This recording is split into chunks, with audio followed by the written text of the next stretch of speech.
Bueno, muy buenos días a todos los presentes y los que se han unido por las vías digitales a este foro que presenta dentro de su ciclo de foros del Instituto de Estudios Parlamentarios Fermín Toro.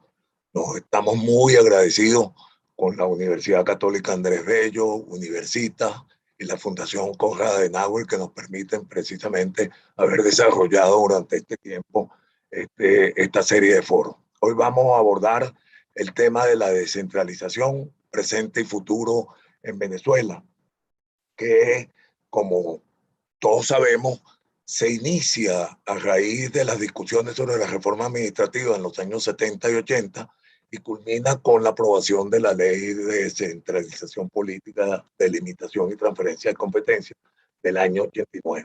Ya de ahí en adelante, pues, se viene desarrollando en Venezuela ese proceso de descentralización que le tocará a los foristas, pues, abordar para saber o para considerar las opiniones que tienen sobre el presente y futuro de la descentralización, cuál es la descentralización, qué significa la descentralización, qué es un gobierno descentralizado y un gobierno centralizado. Estamos como en casa por los ponentes que hoy nos acompañan. Primero, Verónica Barbosa, es diputada de la Asamblea Nacional, abogado de la Universidad del Zulia, investigadora del Centro de Activismo y Desarrollo Democrático y delegada del Modelo Naciones Unidas, coordinadora universitaria de la Comisión Legislativa de Derechos Humanos de la Federación Nacional de Estudiantes de Derecho, muy cercana a nosotros en todas las actividades que ha venido desarrollando siempre el instituto. Luego tenemos el doctor Jesús María Casal, que además de es vicepresidente, es director, miembro de la Junta Directiva, el doctor Casal por todos conocido, es un destacado abogado, constitucionalista, profesor universitario, con doctorado en la Universidad Complutense de Madrid y especialización en universidades eh, alemanas, donde ha estado recientemente. Hoy día, además de ser miembro de la Academia de Ciencias Políticas y Jurídicas, es el decano de la Facultad de Derecho de la Universidad Católica Andrés Bello. Y por último, pues, como corresponde por ser el más, digamos, institucional de la casa, el doctor Ramón Guillermo Aveledo, presidente del instituto, quien es profesor universitario también, especialista en derecho constitucional, ha sido, tiene un PhD en Inglaterra sobre ciencias políticas y una destacada actividad política, habiendo sido en 3 periodos diputado del Congreso Nacional, fue jefe de la fracción parlamentaria del Partido Social Cristiano COPEI y presidente de la Cámara de Diputados. En los últimos tiempos, entre el 2009 y el 2015, se desempeñó como el secretario ejecutivo de la Mesa de la Unidad Democrática, en un periodo en el cual no solamente se constituyó, sino se fortaleció el proceso unitario en Venezuela frente a la iniciativa política del gobierno nacional. Y nos va a acompañar en esta oportunidad como moderadora la doctora Mariana Campos Villalba, que es abogada egresada de la Universidad Católica Andrés Bello, tesista de maestría de la maestría constitucional y doctorado en Derecho, y se desempeña como profesora del Centro de Clínica Jurídica de Derechos Humanos de LUCAP y es directora general del Centro de Innovación Democrática. Autora de artículos que analizan y comparan el sistema federal venezolano con relación a los estados de excepción y los sistemas federales unitarios de la región. Bueno, sin más preámbulos, los dejo pues en el inicio del foro y agradecemos a todos quienes están conectados que puedan aprovechar esta ocasión con un tema tan relevante como el que va a ser abordado. Gracias. Muchísimas gracias, doctor Medina. Muy buenos días a todos. Para mí es un placer moderar la actividad del día de hoy. Pues bien, les comento la dinámica para la actividad. Hoy vamos a estar hablando sobre la descentralización de Venezuela, la visión del presente y del futuro. Los moderadores cuentan con 15 minutos para exponer. Asimismo, los participantes cuentan el chat, en la cual pueden hacer preguntas y comentarios que, posterior a las intervenciones, podrán ser respondidos. Sin más preámbulo, me permito presentar a nuestro primer expositor del día de hoy, el doctor Ramón Guillermo Aveledo, quien es abogado de la Universidad Central de Venezuela, doctor en Ciencias Políticas de la Universidad de Madison, profesor titular de la Universidad Metropolitana y Universidad Católica. El doctor Abeledo fue diputado del Congreso de la República, institución a la cual fue presidente de la Cámara de Diputados.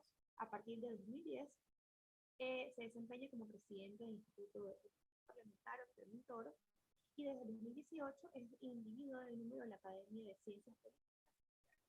Bienvenido, doctor Guillermo.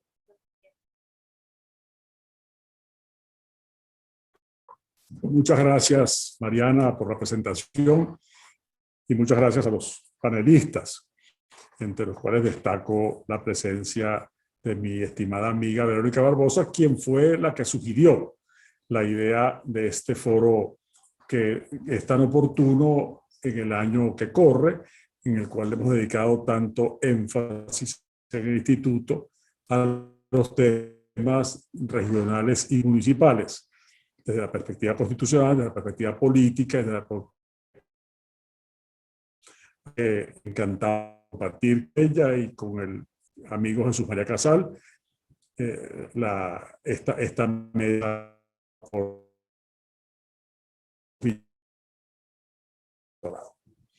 Venezuela ha sido constitucionalmente un Estado federal casi siempre, pero en la realidad casi nunca.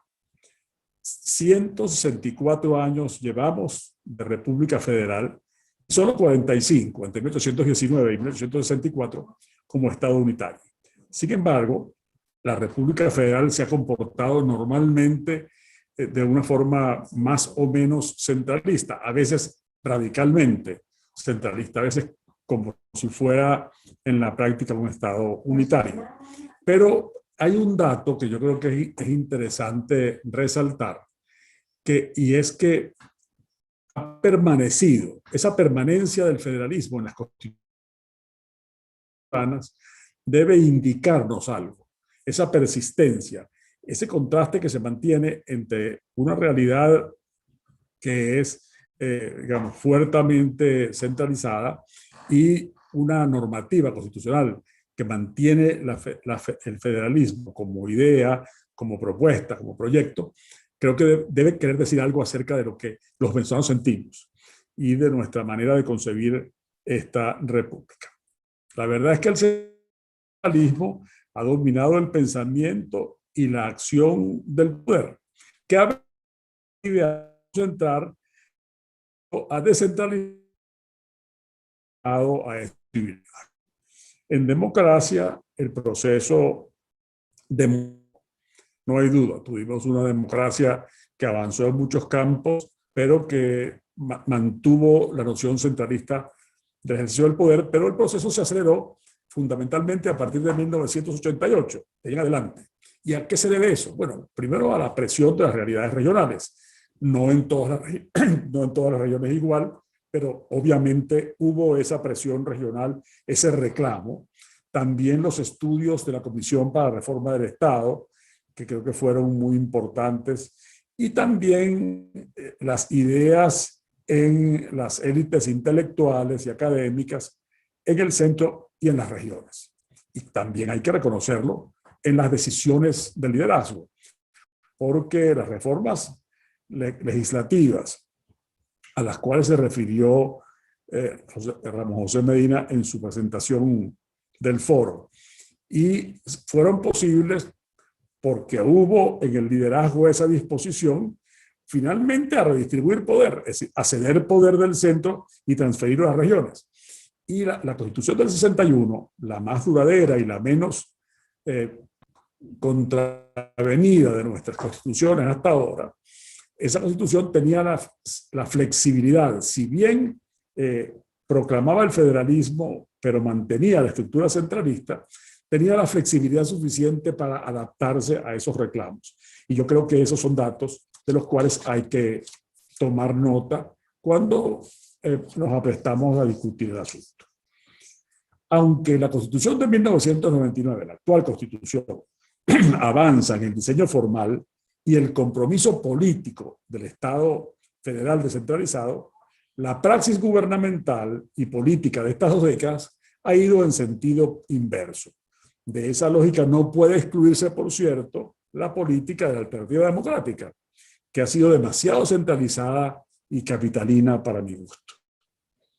En la definición constitucional encontramos que el nuestro es un Estado federal descentralizado. Dice descentralizado en los términos de esta Constitución y establece, al darle una serie de adjetivos calificativos al Estado federal descentralizado, establece el marco de un federalismo cooperativo. Federalismo cooperativo que en sí mismo no tendría por qué ser ningún problema. Hay federalismo cooperativo muy respetables en el mundo, como por ejemplo el alemán, que es característicamente, digamos, modélico en esa opción de organización federal. Así que el federalismo cooperativo de nuestra Constitución, la verdad es que todavía guarda por su realización completa su desarrollo en todas sus posibilidades. La realidad es que, en primer lugar, el país es demasiado extenso y complejo para seguir siendo manejado desde el centro. Y con este centralismo regresivo, o con esta regresión centralista que hemos vivido de 1999 en adelante, a despecho de lo que dice la norma constitucional, se ha hecho mucho más evidente esa imposibilidad práctica de gobernar un país de este tamaño y de esta complejidad, con tantas demandas, con el poder concentrado en el centro del país. Eso ha llegado a un punto que ya no admite prueba en contrario.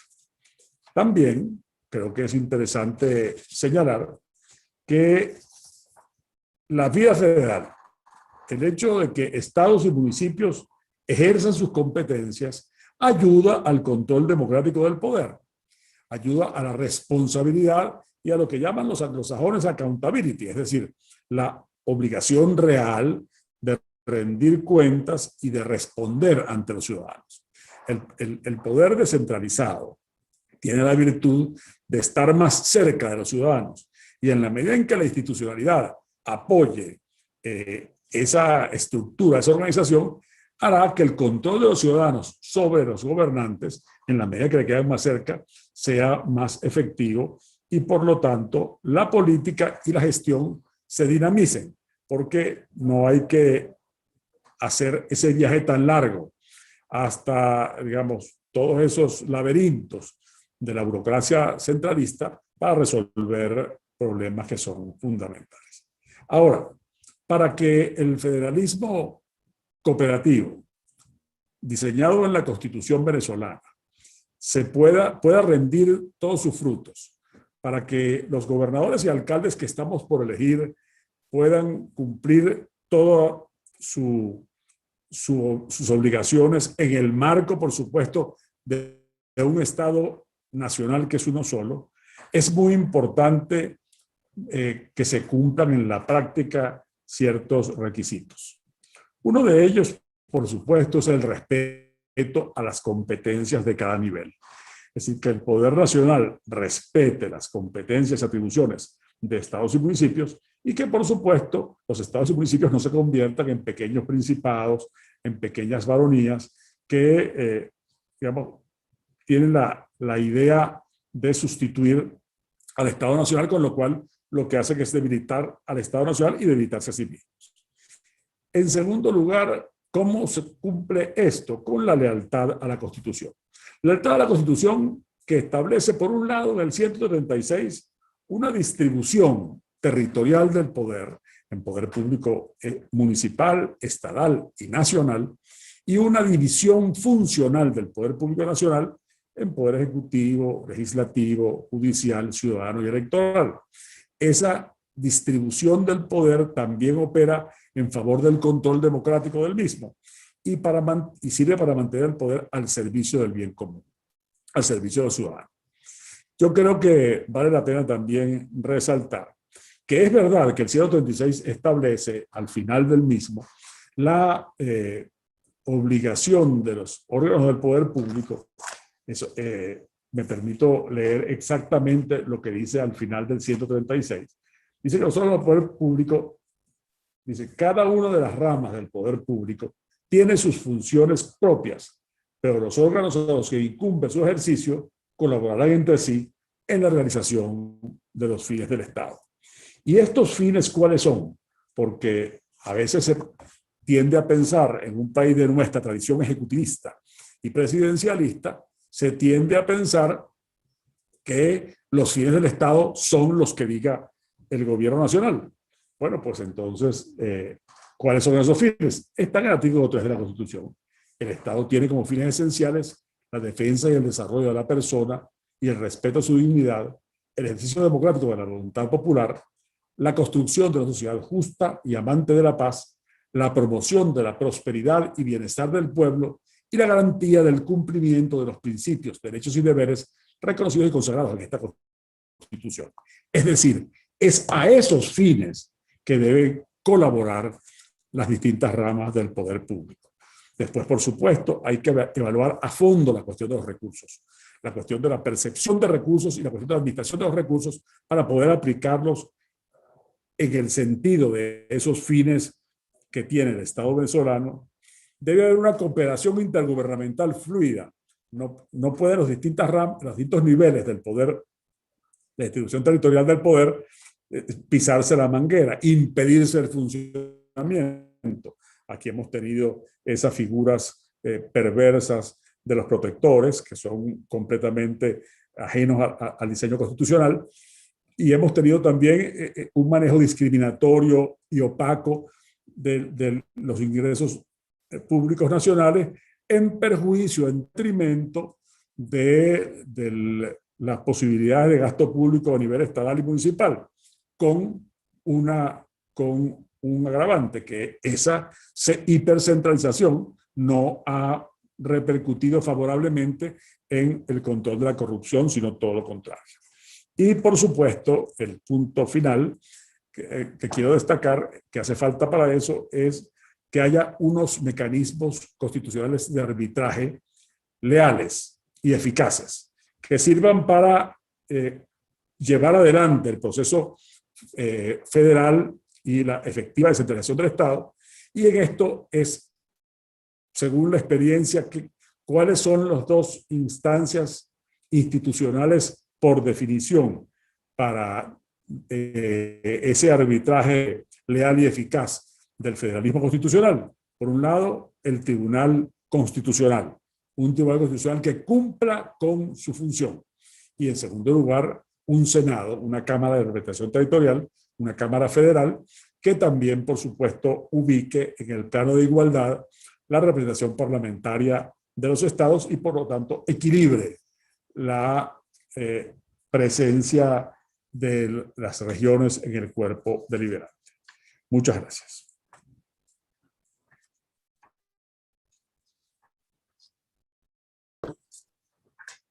Muchas gracias, doctor Moraledo. A continuación,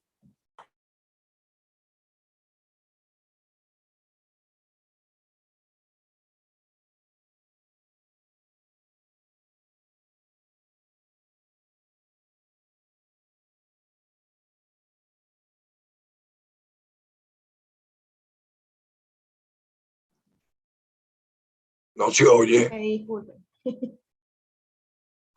A continuación, el doctor Jesús María Casal, quien es abogado summa cum laude de la Universidad Católica Andrés Bello, especialista en Derecho Administrativo por la Universidad Central de Venezuela y doctor en Derecho por la Universidad Complutense de Madrid. Actualmente es profesor de Derecho Constitucional de la UCAP, es individuo de número de la Academia de Ciencias Políticas y Sociales de Venezuela, fue consultor jurídico de la Asamblea Nacional y actualmente se desempeña como decano en la Facultad de Derecho de la Universidad Católica Andrés Bello. Bienvenido, doctor Casal. Tiene el derecho de palabra. Muchas gracias. Realmente es un honor para mí poder intervenir en este foro sobre la descentralización en Venezuela, presente y futuro. Un placer poder intervenir junto a panelistas tan distinguidos y tan estimados como el doctor Ramos Guillermo Veledo, la doctora Verónica Barbosa, y acompañado por nuestros moderadores, el doctor Ramos José Medina y la doctora Mariana Campos. Y quisiera en estos 15 minutos compartir algunas ideas sobre este tema que es sin duda esencial para el presente y para el futuro de Venezuela. En esta exposición quisiera hacer primero una breve reflexión histórica en consonancia con lo que planteaba el doctor Aveledo, luego referirme al marco constitucional sobre el Estado federal y la descentralización, y luego compartiría algunas breves palabras sobre la amenaza del Estado comunal. Comenzando pues por la reflexión histórica, lo que quisiera destacar es que realmente el tema de la descentralización es uno de los campos fundamentales para la recuperación de la República, que es un desafío del presente, pero que se conecta con el momento fundacional de la República. Y esto es lo que quisiera enfatizar, ¿no? En los últimos años ha crecido el interés por esa etapa fundacional de Venezuela, por nuestra primera república, la Constitución de 1811. Y ciertamente allí se conjugaron una serie de circunstancias que ojalá pudiéramos recuperar, ¿no? Una esperanza pujante, una potencia creadora, génesis intelectual, a partir de un liderazgo colectivo, un liderazgo civil, que eso se ha enfatizado mucho, pero yo quisiera enfatizar también otro aspecto fundamental. No era un liderazgo personal, sino un liderazgo colectivo. El liderazgo personal vendría después.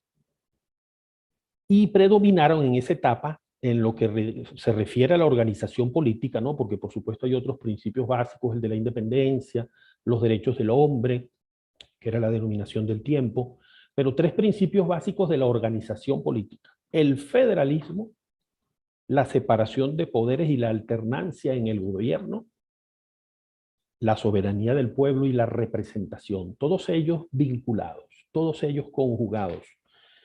Y de allí pues que esa primera constitución nuestra, y esto no era simplemente una copia de la Constitución norteamericana, cuando se refiere al sujeto constituyente, habla de el pueblo de los estados de Venezuela. Aquí tal vez donde está una influencia así de la Constitución norteamericana es en esa mención de los estados. Pero en el significado histórico de esta proclamación, el sujeto constituyente era el pueblo de las provincias de Venezuela. Y de allí que en el reglamento de elecciones Juan Germán Rocio se hubiera referido a que después de las elecciones se formaría la Junta General de Diputación de las Provincias de Venezuela. Esto está en la raíz histórica de nuestra patria, el federalismo, con todas las vicisitudes que luego ya han sido comentadas, ¿no? En el momento presente podemos estar ante la alborada de un tiempo nuevo, y la descentralización tiene que ser un eje de la transformación política, porque es una demanda de la historia y de la evolución institucional. Sin entrar en detalle sobre la evolución constitucional, podemos referirnos brevemente a la Constitución de 1999. Es una constitución que consagró los logros principales del proceso de descentralización del año 1988-1989, con la elección popular de los gobernadores, de los alcaldes, la transferencia de competencias a los estados. Por otro lado, en ella debió avanzarse mucho más. Fíjense ustedes que uno lee el informe de la Comisión de la Forma de Estado de la Constituyente, y allí sí había un planteamiento que recogía ese desarrollo histórico y que lo desarrollaba en una medida justa. Pero todo esto fue truncado luego en la etapa, el momento final de la deliberación constituyente, como ocurrió también con el informe de la Comisión del Poder Legislativo, que presentaba la alternativa, por un lado, del bicameralismo, y lo defendía desde la perspectiva de la federación, pero también recogía la que algunos constituyentes plantearon del unicameralismo. Al final, por razones netamente políticas, y ya es decir mucho, calificar así esas razones, se eliminó el bicameralismo, ¿no? Contra todo sistema y toda idea constitucional. Pero en este sentido me gustaría referirme a algunas luces y sombras de esa Constitución, coincidiendo plenamente en que los problemas fundamentales que hemos tenido se refieren a la violación de la Constitución de 1999. Pero apuntar algunas debilidades que pueden servir de alguna orientación en un momento de revisión de la Constitución. es sin duda, por un lado, un tema importante, es la participación de los estados en el propio proceso constituyente. Esto no fue tomado en cuenta en el año 1999, una participación relevante de los estados en el proceso constituyente. Observemos cómo luego después, en esa espuria Asamblea Nacional Constituyente del 2017, desaparecen totalmente los estados, ¿no? Entonces, supuestamente el concepto base pasa a ser el municipio, por intereses puramente político-electorales, ¿no? Para pues, generar un sistema que violara totalmente la proporcionalidad.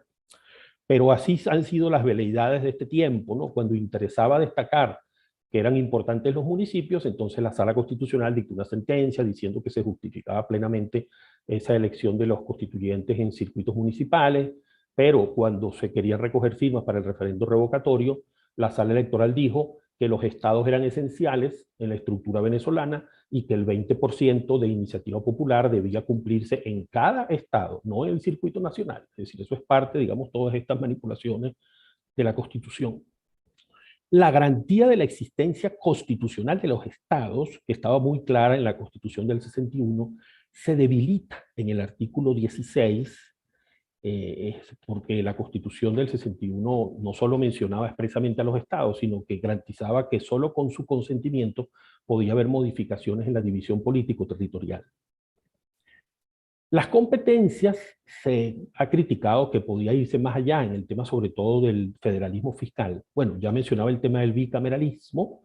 Sobre este tema y sobre lo que a futuro pudiera hacerse, hay un libro excelente del doctor Aveledo que plantea muy bien el desarrollo que debería tener el bicameralismo en una recuperación democrática para Venezuela. La regulación por ley nacional de la organización y funcionamiento de los consejos legislativos de los estados, cuando esto debería estar o en la Constitución nacional y complementado, podría estar complementado por la Constitución de los estados o la legislación de los estados. Y la importancia de la participación de los estados en los procesos de revisión o cambio constitucional es algo que también fue desconocido por la Constitución del 99, sobre todo porque al eliminar el bicameralismo, pues su posibilidad de participación en el proceso legislativo, en las reformas, enmiendas constitucionales que se tramiten a través de la Asamblea, en las iniciativas para la Asamblea Nacional Constituyente, en todos estos terrenos se minimiza el papel de los estados. Pero hay sin duda fundamentos para un desarrollo del Estado federal. En la propia afirmación de la Constitución de que el Estado venezolano es un Estado federal descentralizado. Importante también el artículo 6 de la Constitución, porque el artículo 6 de nuestra Constitución, al referirse a las cláusulas pétreas, es decir, cláusulas pétreas es un concepto que se utiliza para referirse a principios inderogables que no pueden ser cambiados a través de enmiendas, de reformas constitucionales. Ya estas cláusulas pétreas, varias han sido vulneradas en Venezuela, pero al referirse a las cláusulas pétreas, incluye por primera vez dentro de esta norma sobre las cláusulas pétreas a la descentralización como uno de esos principios. La estructura básica de la descentralización con los estados y municipios, los estados como entidades autónomas e iguales en lo político. La política de descentralización para acercar el poder al pueblo y para también acercar la democracia al ciudadano. La atribución, la posibilidad de atribuir competencias del poder nacional a los estados y municipios, que ahora se elimina la mayoría calificada que establecía la Constitución del 61 y se deja abierto el concepto de descentralización, de manera que se supera una discusión que se había dado en el sentido de si la descentralización podía ser política o tenía que ser solamente en lo administrativo. Este fue un aspecto de avance de la Constitución del 99. El reconocimiento de competencias que habían adquirido por vía de transferencia a los estados, la previsión de la asignación por ley nacional de tributos y contribuciones para promover el desarrollo de las haciendas públicas estatales, las asignaciones especiales, la posible participación en tributos nacionales, además del situado. El Consejo Federal de Gobierno, que trata de compensar un poco la eliminación del bicameralismo, no lo logra, pero es un espacio que si fuera bien aprovechado podría también favorecer la descentralización. Normas constitucionales que casi no han sido aplicadas, como el artículo 206, la necesaria consulta a los estados en el proceso legislativo, en relación a todas aquellas leyes relativas a las materias propias de los estados.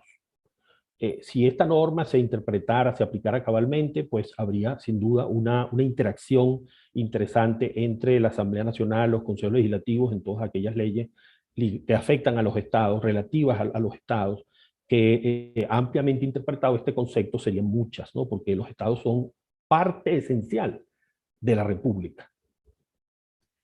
El concepto de leyes de base y leyes de desarrollo tampoco ha sido aprovechado, que permitiría una regulación heterogénea en diversas materias para reconocer una realidad también diversa en el país, el Fondo de Compensación Interterritorial, la consulta a los estados, no solamente en aquellas leyes que les conciernan, ¿no? Sino en general a todo proyecto de ley se prevé la consulta a los estados en el proceso de elaboración de las leyes con derecho de palabra e iniciativa. La transferencia del poder nacional de competencias a los estados y municipios y también de los estados a los municipios. Es decir, que hay un circuito de descentralización que luego desemboca en la posibilidad de que los estados y municipios transfieran servicios a las comunidades. Todo esto sin duda es una plataforma constitucional que permite el desarrollo para configurar un Estado federal. La realidad ha sido otra, y aquí ya voy terminando. La realidad ha sido otra, y esa realidad que ha ido dirigida a desmontar estos principios constitucionales y a desmontar muchos avances en materia de descentralización, pues obedece sin duda a violaciones a la Constitución. Porque no se ha creído en el Estado federal, ¿no? Yo pienso que eso estaba por lo menos en un núcleo del chavismo, estaba claro desde un principio, pero luego esto fue aflorando mucho más claramente. No se cree en el Estado federal, porque el Estado federal es pluralismo y es división de poderes. Y quiero destacar sobre todo estas dos ideas. Es pluralismo, porque es pluralidad de espacios de democracia, de espacios de poder ganado por el voto. Y eso se vivió en 1989, cuando se da la elección popular de gobernadores. Eso fue una verdadera revolución en su momento. Y era demostración de que una democracia estaba madurando. Y en ese momento de madurez, pues da ese fruto que generó tensiones, como es natural, pero lo importante es que surgieron allí nuevos liderazgos, nuevas maneras de entender las relaciones con los partidos, porque ese es precisamente el valor, uno de los valores del federalismo, e implica división vertical del poder. Frente a ello hay una amenaza ahora, que había sido desarrollada en estos años de modos diversos, ¿no? La del Estado comunal, la centralización, recentralización de competencias constitucionales de los estados, negación del pluralismo, porque se quiere imponer el socialismo, clientelismo, dominio militar en las comunidades, instrumentalización político-electoral, todo eso detrás de esa mascarada de un Estado comunal que quiere prometer un empoderamiento comunitario que nunca cumple. De allí la importancia, pues, de que estimulemos la discusión sobre este tema, porque el federalismo es una salvaguardia de la democracia, un instrumento fundamental para proteger la democracia.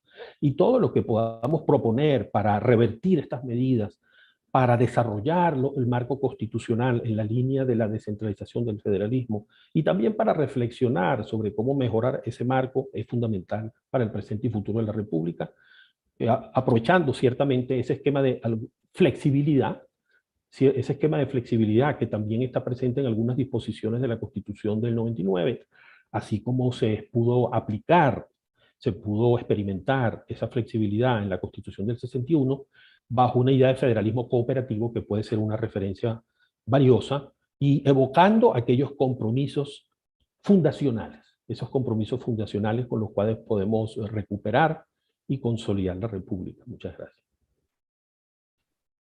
Muchas gracias, doctor Casal.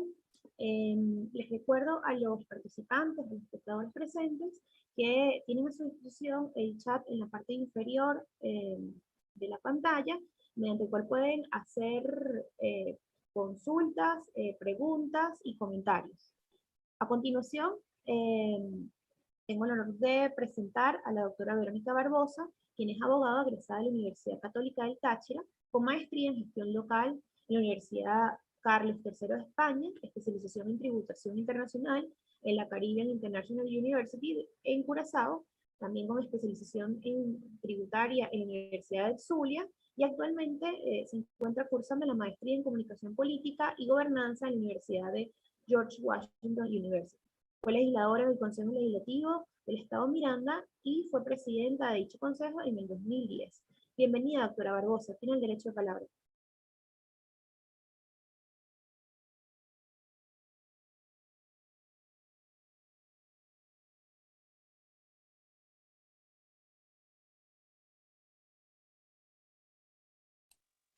No encontraba el micrófono.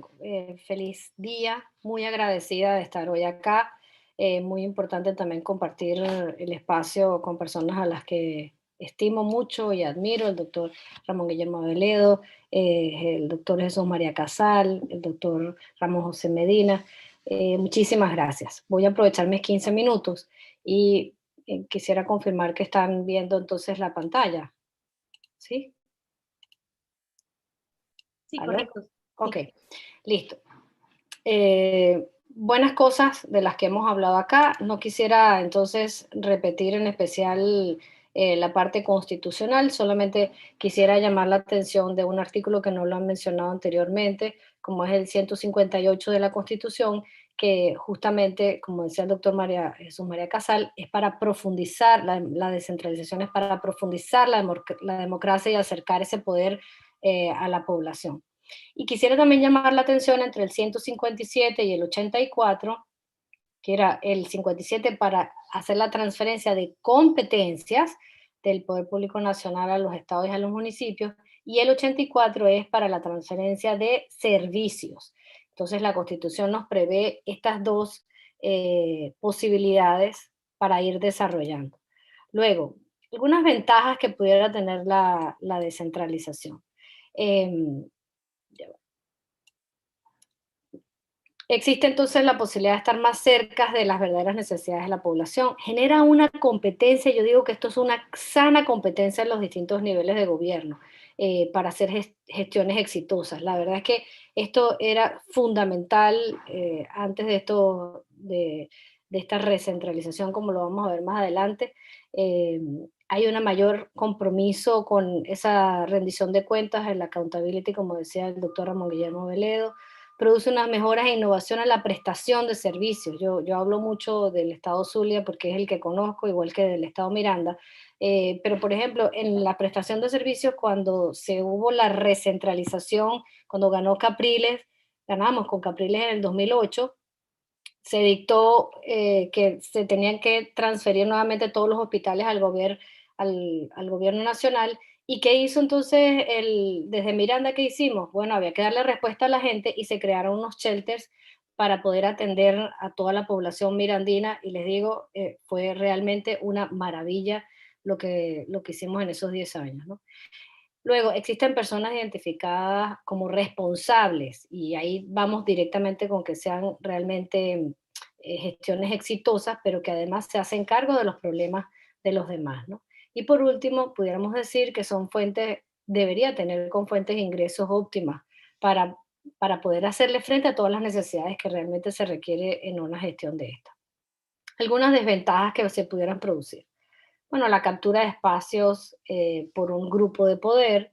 Se pudiera también producir una debilidad institucional en cuanto a que si terminas dependiendo al final del día de las transferencias gubernamentales, como es hoy en el caso solo del situado, pues entonces habría un debilitamiento de ese espacio y una politización también de la gestión, donde quizás también lo vemos hoy, se atiendan solamente a lo que decide pues, el partido gobernante o el partido al cual pertenece. Entonces, reconociendo algunos pros y algunos contras de la descentralización, es muy importante resaltar que la misma es un proceso y que como tal requiere progresividad en función de esas experiencias que hayan sido exitosas. Y yo me voy con la palabra descentralización, porque ¿qué significa? Miren, en lo personal hay hasta compañeros diputados, la verdad es que no saben ni siquiera pronunciar bien la palabra. Es una palabra compleja. Entonces, ¿cómo nosotros podemos defender algo que ni siquiera lo podemos pronunciar? La palabra, yo tenía una profesora en género que decía, tu palabra tiene poder. Entonces, las palabras son importantes y en este caso, descentralización, pues es una palabra compleja. Pero ¿cómo la podemos traducir? Bueno, con acciones, con obras. ¿Quién nos recuerda el puente sobre el lago y su juego de luces? ¿Cómo nosotros no podemos soñar nuevamente con eso? Les digo, los domingos era fijo que la gente pasaba por el puente en familia solamente a ver las luces. Por supuesto, hoy está perdido, pero lo vamos a recuperar, Dios mediante. Igual la posibilidad de tener peajes en las autopistas, porque Con este cobro del peaje, ¿qué lograbas? Tener una autopista funcionando, con seguridad, con atención de grúas, y te daba una sensación de tranquilidad al tener la presencia de esos gobiernos que estaban atendiendo sus competencias. Ahora, ¿pero qué pasó? Está muy larga la sentencia, solo les voy a resaltar algunos puntos, ¿no? En el 2008 sale una sentencia del TCJ en relación a un recurso de interpretación que presentó la Procuraduría General de la República en atención al artículo 164, numeral 10, sobre qué significaba la coordinación con el Ejecutivo Nacional de esa competencia exclusiva que había sido atribuida a los estados para la conservación, administración y aprovechamiento de las carreteras, autopistas nacionales, puertos y aeropuertos. El TCJ entonces dice que bueno, sí, que era una competencia exclusiva, pero que en el caso de que se haya hecho la transferencia de competencias, la ley de descentralización, delimitación y transferencia de competencia del poder público preveía la reversión, y por eso se lo resalto la palabra reversión por parte del Ejecutivo, lo cual no era cierto. Ya lo vamos a ver. Luego dice que en la práctica la mayoría históricamente del país ha sido resaltada por la ejecución de planes de desarrollo que han sido realizados, que habían sido realizados directamente por el Poder Nacional, con lo cual pues concluye que la sala, que en atención al artículo 164, numeral 10, se debería interpretar en el sentido de que solo los estados como entes políticos territoriales podían ser objeto de la descentralización territorial, pero que en el caso de haber sido transferidos, podían ser cogestionados por el Poder Nacional, pero también reasumidos por el Poder Nacional por ser ellos quienes al final del día habían hecho el gasto. Vamos a ver entonces un comparativo de la ley del 2003 con la ley del 2008. Y como vemos, el artículo 8 sí preveía la palabra de que pudieran ser reasumidos y además establecía un procedimiento para lograr que se pudieran reasumir esas competencias a través del Poder Nacional y estaban bien delimitadas. Este artículo se mantiene en el del 2009, sin embargo le incluyen dos artículos terribles. Uno, el 8 entonces es sustituido e incluyen la posibilidad de revertir por razones estratégicas las transferencias de esas competencias concedidas a los estados, que como ven la palabra es muy diferente. Y dos, en el 9 me habla de que se puede decretar la intervención de los bienes y servicios prestados. Luego si ven el 8 lo pasan entonces al 10, pero estas inclusiones que hizo el legislador en el 2009 fueron ¿con qué objeto? Bueno, justamente para evitar este desarrollo, para evitar, como decía el doctor Jesús María Casal, excelente, para evitar ese pluralismo y esa división vertical del poder. Entonces, yo hoy les traigo una propuesta con unas interrogantes. Es mucho lo que han hecho en contra de la descentralización, pero pudiéramos arrancar entonces con la propuesta de la modificación de una de estas leyes, que es la ley de descentralización. Se le pudiera pedir entonces a los diputados que atiendan esta situación de forma urgente, que pudiéramos revisar esta legislación. Yo diría que sí. Yo diría que nosotros, como bien lo decía el doctor Ramón Guillermo Veledo, lo que requerimos es que haya una presión desde las regiones hacia, en este caso, la Asamblea Nacional, porque esto se haga realidad. Y como bien pasó en el 88, que hubo presión de académicos, hubo presión no solo de las regiones, sino también de un liderazgo que estaba convencido de que esta era una forma de fortalecer la democracia, y yo creo que este es el momento de hacerlo. Y la segunda interrogante que les hago es, estamos a día de unas elecciones regionales, y los ganadores requerirán de autonomía política para evitar las desventajas que hablamos anteriormente, pero también para lograr una autonomía financiera y poder solucionar los problemas, sin color político. Ahora, les preguntaría, ¿esto ha sido un tema de campaña? Yo les digo que sí. Lo único que no hemos utilizado ha sido la palabra descentralización, pero todo el concepto que conlleva está dentro de todas las campañas electorales. Nosotros efectivamente entonces quisiera ir especialmente a la propuesta que haríamos en respuesta de la primera interrogante, y es proponer una reforma parcial a la Ley Orgánica de Descentralización del 2009. Primero, eliminando el artículo 8, que como vimos, no es revertir las competencias otorgadas. Igual eliminar el 9, porque muchísimo menos estaríamos hablando de intervenciones de esos bienes y servicios que hayan sido transferidos. Luego proponemos modificar el artículo 13, incluir un nuevo numeral en cuanto a la debida reinclusión, que esto fue eliminado en la reforma del 2009, de la competencia exclusiva de los estados en relación a la conservación, administración y aprovechamiento de las carreteras, autopistas, así como puertos, aeropuertos de uso comercial, e incluir en este caso los puentes para que también sean atendidos por estas regiones, ¿no? Porque en atención al 164 numeral 10, ya que la interpretación del TCJ, pero igual o mucho peor la de la ley, no tiene nada que ver con la propuesta que se ha hecho, con lo cual pues vamos a desarrollar lo que dice la Constitución e incluir entonces este numeral.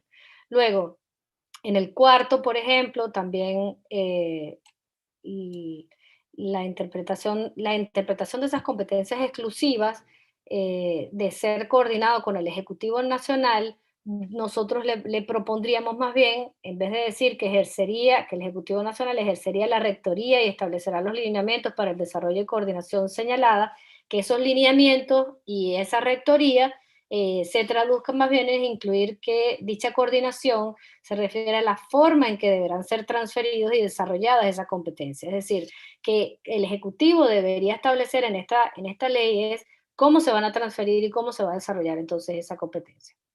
Luego, en la relación de los ingresos, que también lo hablaba el doctor Jesús María Casal, yo lo pongo en concreto, que de conformidad con el 164, numeral 7 de la Constitución, igual que el 163, numeral 3, ampliar la competencia no solo lo referente al papel sellado, como está establecido en la ley de centralización, sino que el producto de lo recaudado se amplíe a conceptos de especies fiscales, que eso comprende tanto papel sellado, timbre y estampillas.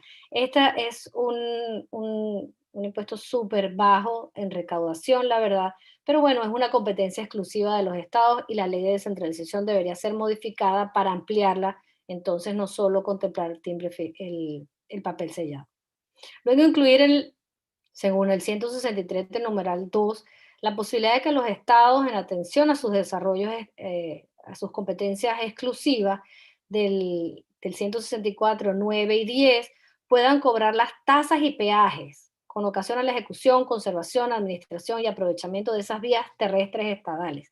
Eso está dentro de la Constitución y lo que queremos es que entonces se incluya como tal en la ley de descentralización o la reforma que estamos planteando.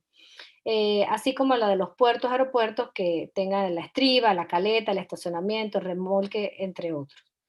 Luego se propone modificar el artículo 13, numeral 2 de la ley de descentralización y colocar que los estados tengan la competencia de aplicar los tributos de explotación, exploración, aprovechamiento de los minerales no metálicos, así como las salinas y australes no reservadas al Poder Público Nacional, y que, porque el constitucionalista patrio no los incluyó en el 167 vigente, pero se interpreta que si le colocó la competencia, evidentemente también debería tener el aprovechamiento de esos recursos. Ahora, esto ha generado muchísimos problemas. Les confieso que desde Miranda intentamos hacer un buen trabajo con el resto de los estados para más o menos no unificar, pero sí discutir de qué forma los 23 estados que teníamos esta competencia de los minerales no metálicos no saliera cada uno a hacer unas normas y unos factores de conexión diferentes, porque claro, pensemos en las empresas de cemento, en las de las salinas, que ellos pudieran entender que no eran, que estaban impulsionados entre todos los estados. Pero yo les digo, yo prefiero discutir este tipo de problemas como bien lo han hecho con los 335 municipios, porque ellos también tienen sus actividades económicas, tienen todo el compendio de factores para poder recaudar impuestos y todos son diferentes. Bueno, esos son problemas que deberíamos atender, pero no significa que nos eliminen esta única competencia que tenemos a nivel constitucional. Luego, Bueno, ¿por qué no? ¿Por qué el situado constitucional se mantiene con un 16%? Pongámosle el máximo que diga la Constitución en un 20%. Les confieso que estoy haciendo un cuadro comparativo, una investigación a nivel internacional de cómo va esa transferencia en el resto de los países, pero yo diría de una vez aprovechar este máximo del 20%. Luego, hay una problemática grave en cuanto a la disposición constitucional y en sí también a la de la ley de descentralización en cuanto a las diferencias de los ingresos ordinarios adicionales que perciba la República con respecto al situado. Fíjense, la ley de descentralización me dice en el artículo 18 que dentro de los 7 días de cada mes se deberían recibir, tanto por los estados como los municipios, de su dosavo, de lo que le corresponde como transferencia del situado constitucional. Pero no me dice nada de los ingresos ordinarios adicionales.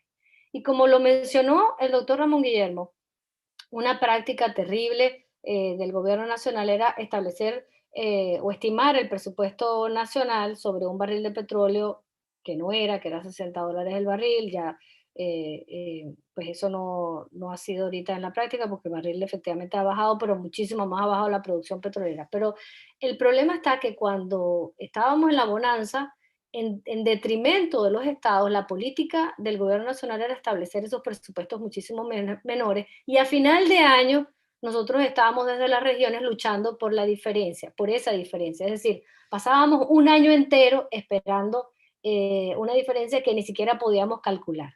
Entonces es urgente que nosotros podamos establecer una norma que arregle y solucione este problema. Yo estoy proponiendo, por ejemplo, que se diga que sean un máximo de 60 días después de que se tengan efectivo en la Tesorería Nacional ese dinero y que la demora injustificada produzca responsabilidades administrativas, civiles y penales, ¿no? Por ejemplo. Luego, otro punto que también es importante es el concepto de ingresos ordinarios. Como sabemos, el situado constitucional se basa entonces en el concepto de estos ingresos ordinarios, pero que el gobierno nacional lo que hizo fue modificar la ley de administración financiera y dijo, bueno, ahora, esos ingresos ordinarios son los que se produzcan de manera permanente durante el correspondiente ejercicio económico financiero. Entonces, ellos no lo hacían durante que no contaran los 12 meses, sino por ejemplo en febrero o en marzo, con lo cual ya no serían considerados como ingresos ordinarios. Nosotros, yo quisiera llamar la atención de este punto y me atrevería a decir que por qué no incluimos dentro de esta reforma de la ley de descentralización un concepto de ingresos ordinarios a efectos del cálculo del situado constitucional, es decir, que ese sea nuestro factor de conexión para incluirlo dentro de esta ley y volver a como bien estaba el concepto que del ingresos ordinarios como aquellos que sean recurrentes, es decir, que se han producido en los últimos 3 años, por ejemplo. Ojo, estas son ideas que les traigo para esta reforma de ley. Nos quedan 2.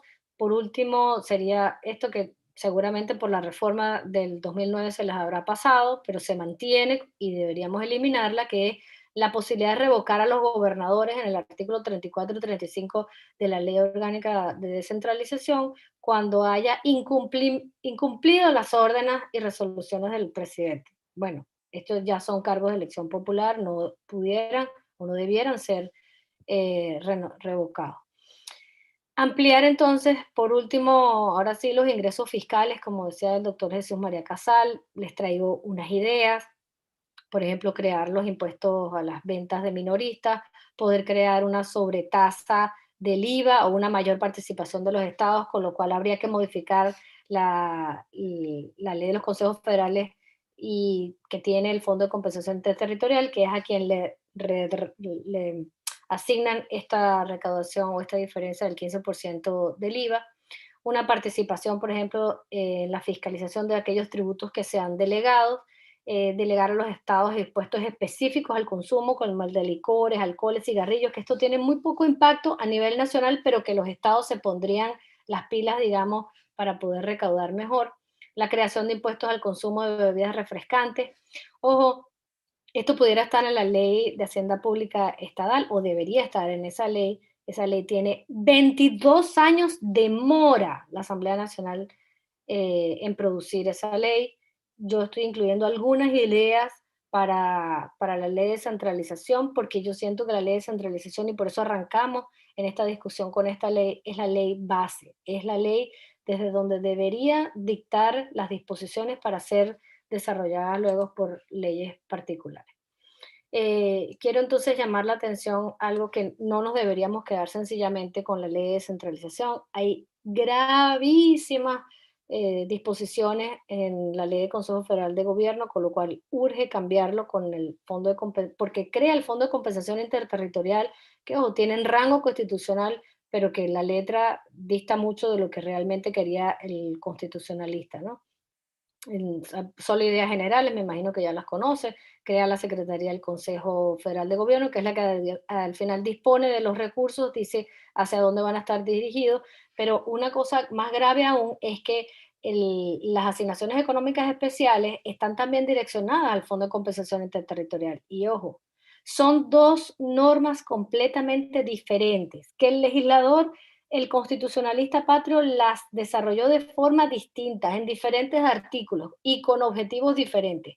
Muy mal entonces que la Ley de Asignaciones Económicas Especiales sea redireccionada al Fondo de Compensación Interterritorial, y con lo cual entonces quisiera traerles a ustedes que la lucha debe continuar. ¿Hacia dónde? Yo diría primeramente en reformar totalmente la Ley de Asignaciones Económicas Especiales, es decir, hacer una nueva ley y establecer un sistema nuevo que beneficie tanto a los estados donde están situados las minas y los hidrocarburos y que están expuestos además a ese daño no solo ambiental, sino al sacrificio en términos de recursos naturales, pero que también, por supuesto, tenga aquellos estados y municipios donde no tienen las minas de hidrocarburos. Y miren, yo ahora estoy en la Asamblea Nacional de Asesora a la Comisión de Energía y Minas, y todas las leyes y todas las empresas y todos los estados lo que nos están pidiendo es reformarme esta ley. Que esta ley de verdad, la ley de asignaciones económicas especiales, me compense, me dé la oportunidad a mí de poder tener desarrollo. Y después, en una tercera fase, diría yo, modificar entonces el Fondo de Compensación Interterritorial, que está en la Ley de Consejo Federal de Gobierno. Por último, yo diría entonces que esta realidad histórica del Estado venezolano, desde su conformación, ha sido centralista, como lo decía el doctor Ramón Guillermo. ¿Qué es lo que ha exigido entonces por parte de nosotros para poder revertir esa realidad? Bueno, primero tener coherencia entre la oferta electoral y la gestión misma. Es decir, que tengamos gobiernos exitosos, que puedan de verdad solucionar problemas de la gente. Y así entonces pedirle luego que los acompañe para esta lucha. Porque en palabras del doctor Jesús María Casal, la descentralización es el campo fundamental de recuperar la república. Por último, entonces, la descentralización en Venezuela es la lucha por el perfeccionamiento de la democracia, por un sistema amplio, integrador, incluyente, garante de la gobernabilidad. Es la evolución del poder compartido, la suma de esfuerzos entre quienes gobiernan y los ciudadanos. De allí la importancia de su defensa, la necesidad de asumir la responsabilidad de actuar conscientemente, y es ahora, para dar cumplimiento con ese compromiso inaplazable de profundizar y crear condiciones para mejorar nuestra bella democracia. Así que 15 láminas, muchísimas gracias y espero que estas ideas puedan llegarse a concretar, en especial en la primera ley, que es la descentralización, y continuar con el cambio de todas las demás. Cambio. Muchísimas gracias, doctora Barbosa. A continuación, les comentaré un poco sobre los comentarios que hasta ahora han participado los espectadores. En primer lugar, Carlos Machado comenta: creo que existe una brecha enorme entre la Constitución, las leyes y la cultura dominante, que es muy centralista. Más adelante, Lisandro Jaime da una respuesta, una pregunta que ya les comentaré. Ángel Martínez dice: incluso frente a un cambio político, ¿existiría la viabilidad política para instaurar un Senado y aumentar los niveles de centralización? Carlos Aponte comenta: pienso que no hubo interés y compromiso en desarrollar plenamente la Constitución de 1961, y menos ha habido la intención de implementar la Constitución de 1999. la cual se ha quedado en letra muerta tras legislación de excepción mediante los decretos de ley y sometimiento de todas las instituciones del Estado por la delincuencia organizada que ha destruido el país. Si en algún momento se llega a recuperar el país, no solo será necesario cambiar el marco jurídico que regirá Venezuela, sino la mentalidad de la población, particularmente de sus dirigentes. Carlos Machado comenta, Venezuela debería tener entre 1.000 y 3.000 municipios para aproximar el poder de los ciudadanos. La descentralización sin autonomía territorial y funcional no contribuye a crear una cultura democrática, pero en la situación económica actual, contribuyentes en su mayoría por debajo de la línea de pobreza, será difícil que los municipios tengan autonomía financiera. Para abrir las preguntas, la primera pregunta es, ¿debe la centralización en Venezuela mantener los mismos estados y municipios? ¿Es viable frente a las diferencias competitivas entre ellos? La segunda pregunta, incluso frente a un cambio político, ¿existiría la viabilidad política para instaurar un Senado y aumentar los niveles de centralización? Cedo el derecho de palabra a los expositores, quienes pudieran responder las preguntas a su consideración.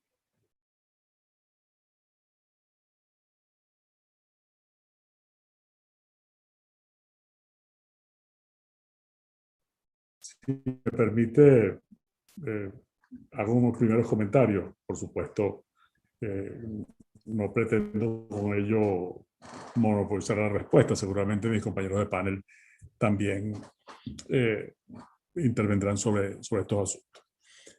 Primero, un breve comentario acerca de lo que por el chat nos llegó, las observaciones que varias personas hicieron. Efectivamente, la cultura centralista está. Eso es verdad. Yo creo que nuestra sociedad es más centralista que nuestra legislación. Y también hay otro rasgo, que es la cultura presidencialista, que es un refuerzo del centralismo desde una perspectiva de cultura política muy fuerte, ¿no? Ahora, es verdad, eso es así. Eso es así y es un dato con el que hay que contar. Pero también es un dato con el que hay que contar que no obstante eso, algo debe significar esa persistencia de la idea federal en nuestra Constitución. Que nadie, fíjense ustedes, cuando se sustituyó a Estados Unidos de Venezuela por República de Venezuela en la Carta del 53, sin embargo, no se suprimió el Estado federal. No se atrevió en ese momento la dictadura. Es verdad que durante el convencismo el comportamiento fue muy centralista, pero no se quiso tocar la forma federal del Estado. Y también es cierto que en este tiempo hay la paradoja, de que el hecho de que dos de las tres raíces del árbol ideológico que solía invocar el grupo en el poder hace 2 décadas, uno era profundamente centralista, la raíz bolivariana, y federalista, la raíz zamorana. Esa contradicción de nacimiento ha seguido allí. Sin embargo, yo creo que tiene un valor. Así como hay en la cultura hay centralismo, la cultura social, hay centralismo, hay presidencialismo, también en la cultura social hay federalismo, pero además hay en la realidad un reclamo por una descentralización más efectiva. Yo creo que además que el federalismo es necesario y la descentralización es necesaria porque es disfuncional, comprobadamente disfuncional el modelo imperante, y es verdad que debe haber más municipios. Estoy de acuerdo, debería haber más municipios. Si uno compara la proporción población y municipios de Colombia o de cualquier otro de los países equivalentes a nosotros, no digamos de España o de Alemania o del Reino Unido, de aquí, Colombia aquí al lado, vamos a encontrar que hay mucho más municipios y eso es un dato también real y eso debe ser superado. En cuanto a las preguntas que se han hecho, comento lo siguiente. Uno, no obedecen a una división original racional, porque las regiones son realidades históricas, realidades sociales. Fíjense ustedes que cuando había aquellas regiones, la descentralización por regionalización, aquellas regiones, ¿qué ocurría? Empiezo por el ejemplo de mi propia región centro-occidental. Resulta que los yacuyanos seguían siendo yacuyanos, y los falconianos seguían siendo falconianos, y los portugueseños seguían siendo portugueseños. Y se consideraba como demasiado barquisimetano, demasiado valenciano, la noción de la región centro-occidental. Bueno, así pasó similar con la región central, así pasó con andino, que hubo subregiones en los Andes. De verdad que los estados son realidades que no se pueden arbitrariamente abolir.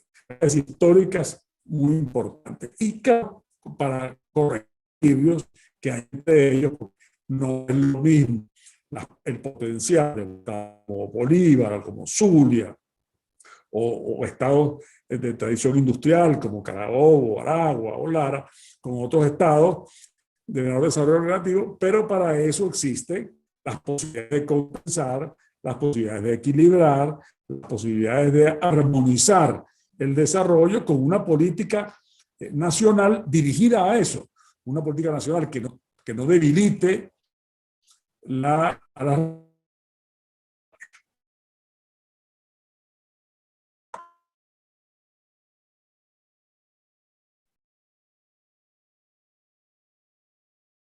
¿Alguno de los otros expositores desea intervenir para responder las preguntas y comentarios? Sí, me gustaría agregar que una de las preguntas decía más municipios y la respuesta sería, luego la segunda pregunta sería mejor, bueno, ¿y tendrán la suficiente autonomía financiera para poder subsistir? Y sobre todo en la situación económica del país, como lo preguntaban. Yo quisiera agregar esto. Por eso es que son estas ideas. Por eso es que nosotros insistimos de que tenemos que concretar con ideas y propuestas válidas para poder desarrollar la descentralización. Por ejemplo, si se reforma la ley de descentralización y se le da más potestad para que los estados puedan tener esa autonomía financiera. Si a su vez los municipios pueden tener de verdad desarrollos dentro de sus localidades. Tomar temas como turismo es fundamental, emprendimiento, que puedan hacer ejes de desarrollo, todo eso va a ir generando ingresos. Lo que no deberíamos es sencillamente quedarnos, como en la mayoría de los municipios, dependiendo de una transferencia intergubernamental como es el situado constitucional, pero eso obedece no al sistema como tal, sino que desgraciadamente los que están en esos cargos pues quedan con su paternidad del partido de gobierno, que es el que los gobierna, y por eso es que se ha silenciado todo este tema de desarrollo de la democracia. Fíjense ustedes, ni siquiera los gobernadores han luchado, los gobernadores de hoy, han luchado por un mejor ingreso. ¿Cómo permitieron lo del Fondo de Compensación Interterritorial? Entonces, para concluir con la respuesta, yo sí creo que debamos requerir muchísimos más municipios. Eso tiene que venir atado a una autonomía financiera, que a su vez debemos generar esa base legal para que puedan tenerla, pero que evidentemente parte de los ciudadanos de poder elegir los pesos y contrapesos, no todos de un mismo color político en todos los estados. Cambio. Permiso, sí, también un breve comentario. Primero sobre el tema, digamos, la pregunta o las preguntas referidas a que pues hay que cambiar no solo las leyes, ¿no? Y antes también se refería a esto del doctor Aveledo. Yo sí creo que realmente tenemos que cambiar tantas cosas y tan profundamente, tan profundamente. O sea, yo pienso que hemos llegado a un punto donde, como cuando algo se ha dañado tanto que ya no es posible remendar, ya no estamos en tiempos para remendar, sino que tiene que haber un cambio profundo, es decir, lo que a veces se llama una construcción de nueva planta, una nueva cultura constitucional, una nueva cultura política. Ahora, fíjense esto, mi punto de vista es que a pesar de la profundidad de ese cambio y de que tenemos que ir a un escenario nuevo, eso no significa que lo podamos hacer de un solo golpe.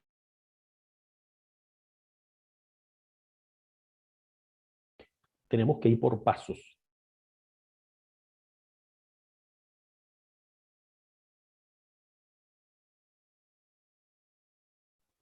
Y en esa visión de la ilusión, tener claro qué...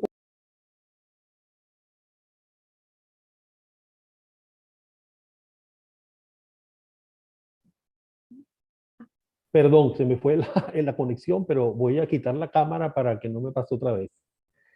Entonces decía que ese cambio de cultura política es un proceso, hay que verlo como un proceso. Y mientras, y bajo esos nuevos fundamentos, bajo esos órdenes nuevos, pues tal vez no sabemos si tenemos que convivir mucho tiempo con esa constitución, por ejemplo, aunque tal vez nos guste otra distinta, pero reinterpretándola a partir de esa cultura política distinta, a partir de los principios de la democracia constitucional, podemos lograr el cambio de fondo.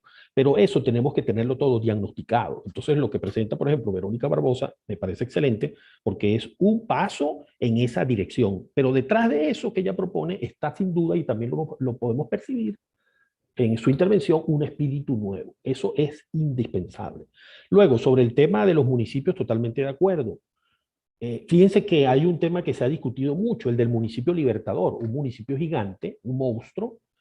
Ya la propia Constitución, en su artículo 18, anunciaba que había que crear varios municipios en el distrito capital, porque se refiere a los municipios del distrito capital como parte del distrito metropolitano de Caracas, ¿no? De esa unidad político-territorial.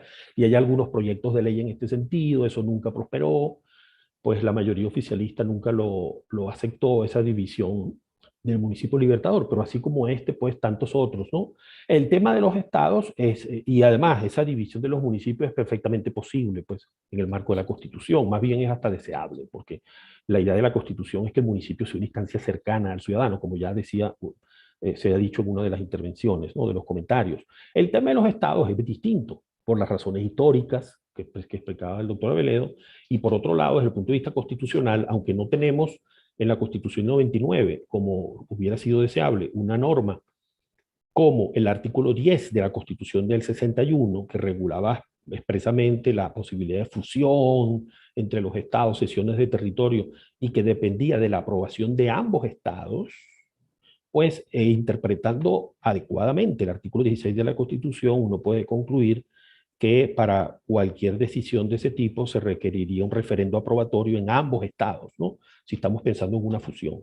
Pero más allá de eso, pues parece que lo lógico históricamente es respetar los estados. Lo que sí está efectivamente planteándose como una necesidad es la creación de más municipios, el fortalecimiento de los municipios a través de su mayor proximidad al ciudadano, creando más municipios. Esa sería, digamos, como un ejemplo concreto de lo que podemos colocar frente a la propuesta del Estado comunal, que quiere vaciarlos de competencias y que en la línea de lo que antes comentaba, al igual que comentaba Verónica Barbosa, pues una de las trampas del Estado comunal es que pretende obligar a que se realicen transferencias forzosas de competencias de los estados y municipios hacia entidades del llamado poder popular. Gracias.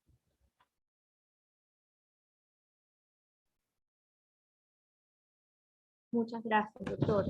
Bueno, en la mañana de hoy hemos dado un recorrido por la institución del federalismo. Hemos podido ver que es un ideal dentro de la fundación de la República, como que ha asumido las diferentes constituciones como un compromiso fundacional. Pero, sin embargo, a pesar de tener un diseño formal de federalismo con algunos rasgos de federalismo cooperativo, la realidad es que la legislación ha sido contenido las competencias de los estados, y existen unas disposiciones a favor del federalismo establecidas en la Constitución que no han sido aprovechadas en la realidad, ¿no? Entonces, hemos visto cómo han existido los protectorados, un manejo poco transparente de los recursos, unas sentencias emitidas por el TCJ que han de manera evidente cercenado las actividades de los municipios y estados de respuesta, y la eliminación del Senado, que ha sido sumamente grave para la ilegalidad federal venezolana. A la vez vemos cómo entre luces y sombras, como lo dijo el doctor Casal, hemos visto la realidad del sistema federal venezolano, y cómo la descentralización debe ser asumida como un proceso y un compromiso a la vez de la fundación y el rescate de la república, que es un tiempo para la transformación del actual sistema central, y cómo mediante algunas modificaciones de las leyes, algunas reformas legislativas, se puede iniciar este proceso de descentralización para retomar la idea federal, para fortalecer la gobernabilidad dentro de las regiones y para garantizar algunas fuentes de ingreso. El Estado federal es una clara expresión del pluralismo y la separación de poderes en Venezuela, y que debe ser asumido como un compromiso, que es una demanda nacional. ¿No se escucha bien? Una demanda que los ciudadanos y también los políticos deben asumir y deben emprender en la brevedad posible. Entonces, sin más comentarios ni preguntas al día de hoy, nos despedimos dando las gracias al Instituto de Estudios Parlamentarios Fermín Toro, a la Universidad Católica Andrés Bello, y a todos los espectadores y panelistas del día de hoy.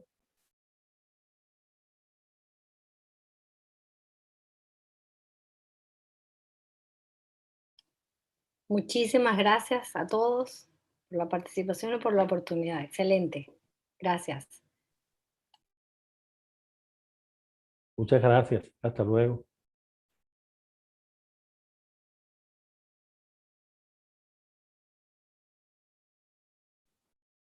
Bueno, excelente. Muchas gracias a todos. Hasta luego.